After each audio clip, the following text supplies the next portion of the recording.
بہت سے لوگ کہتے ہیں کہ نان مسلم سے ہدیے نہیں لیے جا سکتے، نان مسلم سے گفٹ نہیں لیا جا سکتا، نان مسلم سے تحفے نہیں لیے جا سکتے۔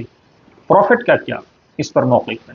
نو یور پروفٹ، اپنے نبی کو جانیے، دنیا کے انتم سندیشتا، آخری میسنجر، ان کو جانیے۔ وہ کہیں ان کسرا اہدا لہو، حضرت علی کا قول ہے، آپ فرماتے ہیں کہ کسرا، قیصر اور کسرا یہ جو بادشاہ تھے، ان کسرا اہدا لہو، کہ آپ جو کسرا تھا، جو ایران کا بادشاہ تھا، اس نے پروفٹ کو ہدیہ دیا تو آپ نے اس کو قبول فرمایا۔ وَإِنَّ الْمُلُوكَ، اور دوسرے بادشاہوں نے بھی آپ کو ہدیہ دیا تو وہ آپ نے اس کو قبول فرمایا۔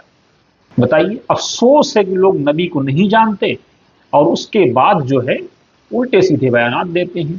کسی کا بھی اگر کوئی تحفہ دے رہا ہے، تحادو تحابو، ہدیہ دو، اس سے محبت بڑھے گی، گفٹ کا آدان پردان ہونا چاہیے، اس سے محبت بڑھتی ہے۔ نو یور پروفٹ، حضرت علی کا قول ہے کہ آپ کو مختلف بادشاہوں نے تحفے دیے، آپ نے تحفے قبول کیے، اور ہمارا کیا آچرن ہے؟